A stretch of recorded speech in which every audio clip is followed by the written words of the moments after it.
Mr. President, thank you very much for agreeing to do this interview. It's a pleasure to be here in Damascus. You're most welcome in Syria. Let me ask you, first of all, there's been accusation by the US and the Europeans about the use of chemical weapons, and there was an attack after that. What is your response to that? Was there a chemical attack? Were you responsible for that? First of all, we don't have any chemical arsenal since we gave it up in 2013.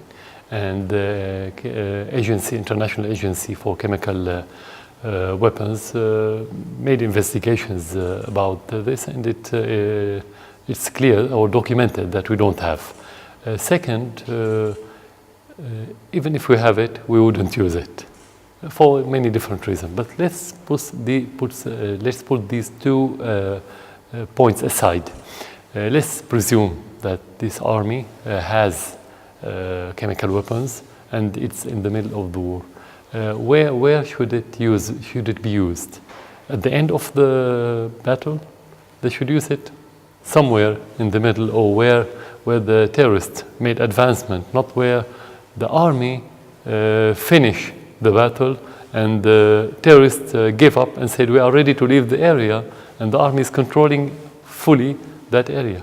So the Western narrative started after the victory of the Syrian army, not before. When we finished the war, they said they used chemical weapons. Second, use mass destruction armaments in a crammed area with population, like Douma, the supposed area. It's called Douma. And they talk about 45 victims. When you use mass destruction in such an area, you should have hundreds or maybe thousands of victims in one time. Third, why all the chemical weapons, the presumed or supposed chemical weapons, only kill children and women? They don't kill militants. If you look at the videos, it's completely fake. I mean, when you have chemical weapons, how could the doctors and nurses be safe dealing with the chemical atmosphere without any protective clothes, without anything, just throwing water at the victims, and the victim became okay just because you washed them with water? So it's a farce. It's a play. It's very primitive play just to attack the Syrian army. Because why? That's the most important part.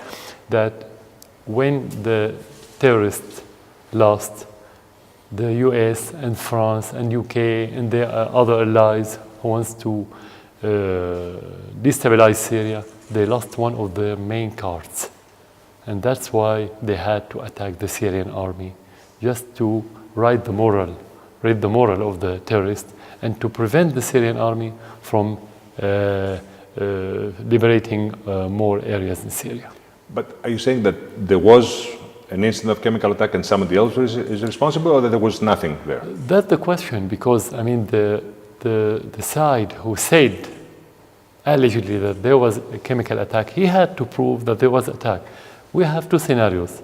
Either the terrorists had chemical weapons and they used it intentionally, or maybe there was explosions or something, or there was no attack at all, because all the investigations, Douma, people say we didn't have any chemical attack, we didn't see any chemical gas or didn't smell and so on. So we don't have any indications about what happened. The Western narrative is about that. That question should be directed to the Western officials who said there was attack. We should ask them, where's your concrete evidence about what happened? They only talk about reports. Well, reports could be allegations, videos by the white helmets funded by the British Foreign Office, and so on. President Trump, in a tweet, used a very strong expression. He said, "Animal Assad." You remember that? Yeah. What's your response to that? Actually, when you're in that position, I mean, president of a country, you have, first of all, to represent the moral of your people before representing your own moral. You are representing your country. The question, is this language represent the American culture? That's the question. This is very bad, and I don't think so. I don't think there's community in the world has such a language. Second, the good thing about Trump that he expresses himself in a very transparent way, which is very good in that regard. Personally, I don't care because I deal with the situation as a politician, as president. So it doesn't matter for me personally. What's matter, what something would affect me, would affect my country, our war, the terrorists, and the atmosphere that we're living in. He said mission accomplished in Syria. How do you feel about that? I think maybe the only mission accomplished when they helped ISIS escape from Makkah, when they helped them, and it was proven by video, and under the cover, the leaders of ISIS escaping Raqqa, going toward Deir ez-Zor just to fight the Syrian army. The other mission accomplished where they attacked the Syrian army at the end of 2016 in the area of Deir ez-Zor when ISIS was surrounding Deir ez-Zor and the only force was the Syrian army. I mean, the only force to defend that city from ISIS was the Syrian army, and because of the American and of course their allies attack, Deir ez-Zor was on the brink of falling in the hand of ISIS. So this is the only mission that's accomplished. If he's talking about destroying Syria, of course this is another mission accomplished. While if you talk about fighting terrorism, we all know very clearly that the only mission the United States have been doing in Syria is to support the terrorists regardless of their names, of the name of their factions. How about Turkey now? Turkey did an intrusion, an invasion of part of your country. You used to have a pretty good relationship with President Erdogan. How is that relationship now after that intrusion? Now let's say that this is aggression. This is occupation. Any single Turkish soldier on the Syrian soil represents occupation. That doesn't mean the Turkish people are our enemies. A few days ago only we had a political delegation coming from Turkey. We have to distinguish between the Turks in general and Erdogan. Erdogan is Muslim Brotherhood. Maybe he is not organized, but his affiliation is toward that ideology, this dark ideology. I call it dark ideology. And for him, because like the West, when the terrorists lost the control of different areas, and actually they couldn't implement the agenda of Turkey or the West or Qatar or Saudi Arabia, somebody has to interfere. This is where the West interfered through the recent attacks on Syria, and this is where Erdogan assigned by the West, mainly the United States, to go and interfere, to go and make the situation complicated again, because without that interference, the situation would be solved much faster. So it's not about personal relation. The core issue of the Muslim Brotherhood anywhere in the world is to use Islam in order to take control of the government in your country and to create multi-government having this kind of relation, like network of Muslim Brotherhood around the world.